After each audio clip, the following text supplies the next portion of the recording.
Donald Trump to die in prison, just like they want President Bolsonaro to die in prison. Enquanto o Oriente Médio segue repleto de conflitos e turbulências envolvendo Israel, Irã, Síria, Líbano e muitos outros países, nas Américas ocorre um outro tipo de guerra silenciosa, definida como de quinta geração, sem soldados e campos de batalha. Democratas e republicanos na América do Norte travam um combate feroz por espaço, nas sombras e ocultos por instituições aparelhadas.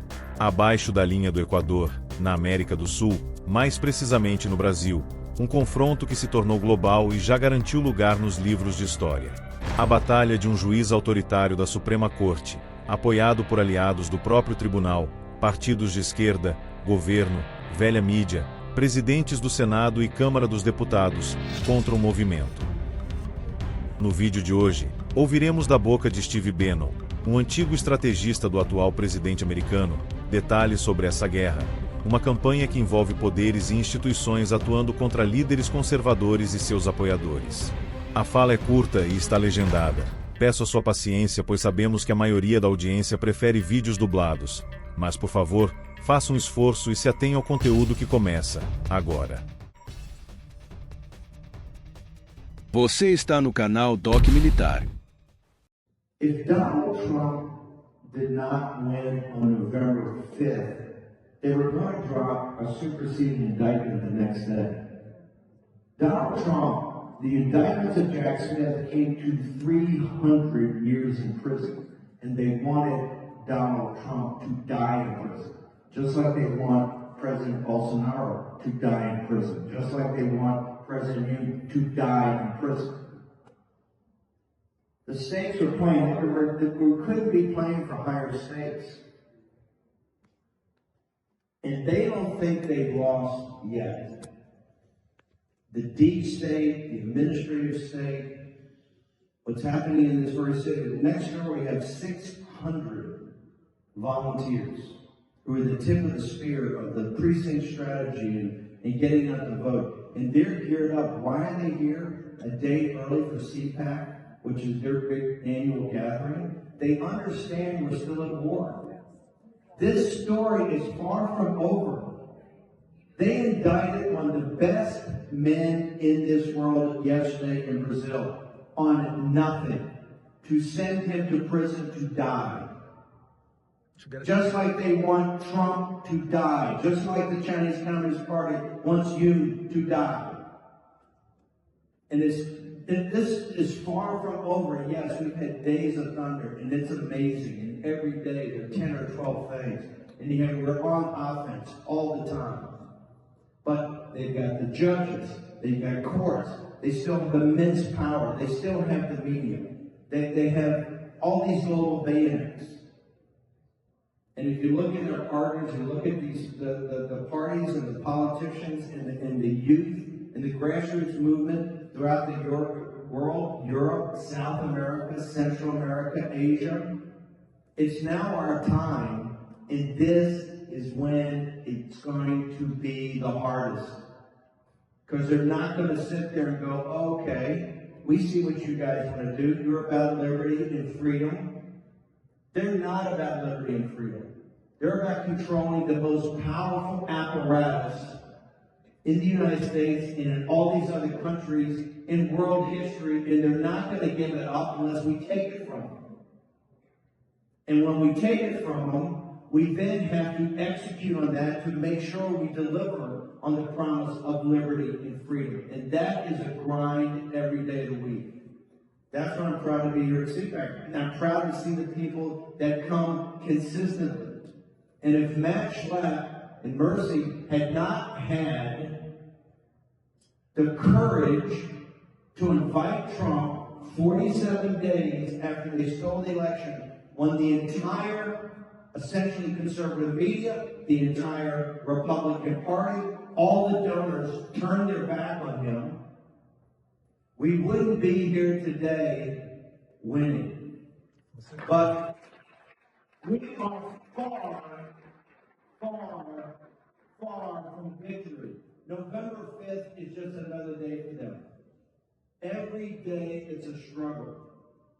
And if you want to see what the stakes are, you look at an individual that's one of the finest men in this world, and you think they learned the lesson from Trump? No, here's the lesson they learned: getting in jail. Because the only way we're going to win is if we imprison them. That raises the stakes. I'm proud to stand here with Bolsonaro. I'm proud to stand here with the South Koreans. We have a fight on our hand, and we have to let them know there is nothing they can do that will defeat us.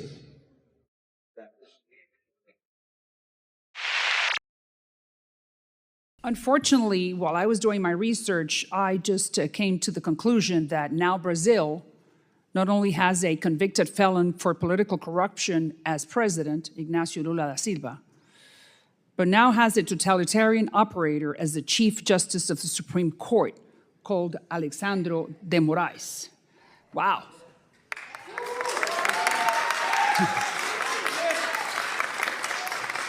Thank you.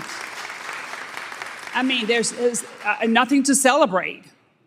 Poor Brazilians, they deserve a lot better. The most important country, saying it, finally. The most important country in the, economically speaking, or the largest economy in the Western Hemisphere, I mean, South America, I should say, to be more precise, it deserves better. So, having said this, Elon Musk, the owner of Twitter, has become a target to the highest court because he shoots back. And that's the way you do it in a democracy.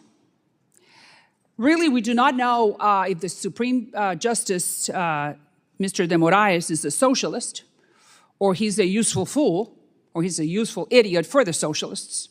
But we do know that he is curtailing the most fundamental right that any democracy, including the Brazilians, have, which is free speech. And I really do not understand why. Olá pessoal, estamos aqui na Câmara dos Deputados dos Estados Unidos para visitar uma série de parlamentares e nesse caso, além de agradecer a deputada Maria Elvira Salazar, que vocês conhecem, também parabenizar pela reeleição. Muitos brasileiros na Flórida a apoiaram, desejar um excelente trabalho e, claro, agora em espanhol, né? Que Trump tenha uma administración que de hecho ayude a nosotros en Brasil. Pero claro, una administración, el presidente Trump lo que quiere es libertad, democracia, economía de mercado. No queremos regímenes autoritarios y por eso estamos aquí en el Congreso Federal enviándole un mensaje muy claro a los brasileños y específicamente a las autoridades y a la clase política de Brasil, que hay que respetar la democracia y sobre todo la Corte Suprema de Justicia, que es sagrada, y que uno de los miembros de esa Corte Suprema de Justicia no piense que es Dios Todopoderoso, Padre Eterno. Nadie es Padre Eterno. La gente lo eligió y tiene que seguir las leyes de Brasil y proteger los derechos humanos de todos los brasileños, como hacemos aquí en el Congreso Federal. Es la misma cosa, es el mismo plan, es la misma fórmula. Libertad para la gente común y corriente. Como vocês estão vendo, é uma mulher muito forte e nós estamos aqui muito contentes com a sua reeleição. A gente sabe que a comunidade brasileira apoiou muito e ela nos apoia muito, apoia a liberdade, apoia a verdadeira democracia. Então, para nós é uma grande alegria, uma honra estar aqui. Ay, lo entendí todo. Lo entendí todo, qué bien, es que es muy difícil hablar portugués. Felicitaciones por las propuestas que están siendo hechas aquí para también que los que están desrespetando los derechos humanos sean llamados a la responsabilidad. Claro que sí, no se puede. Los Estados Unidos somos el bastión en el mundo, guía para los derechos humanos de todos los ciudadanos y derechos humanos primero. Muchas gracias. Muchas gracias. Sorry for interrupting. I'm with Urban Scoop. I do a documentary about Brazil and its fight for freedom of speech. And I was there when you spoke in Congress and hold up the picture of Alexandre de Moraes. Yes. And can you please tell me what is America doing to help the people in Brazil? Because Jair Bolsonaro is now forbidden to run as a president because of rulings. Look, there's a new sheriff in town. And Alexandre de Moraes should know that he is just a Supreme Court justice. He is not God. That there is a democracy in Brazil that he needs to respect, starting with freedom of speech. So I think that the United States is going to be sending that message to President Lula, who's at the end, he is the governor. He's the one elected by the Brazilians. And as the chairman of the Foreign Affairs Committee subcommittee of the Americas within the House Foreign Affairs Committee, we're going to continue sending that message. Free speech, democracy, liberty, that's what the Brazilians want. And that we are going to support them in that quest. Thank you. Thank you very much. Thank you. Bye. Por favor, escreva nos comentários a sua opinião sobre esse vídeo e diga se gostaria de saber mais sobre o tema. Obrigado por assistir. Deixe o seu like e continue com a gente, escolhendo um dos vídeos a seguir. Até a próxima!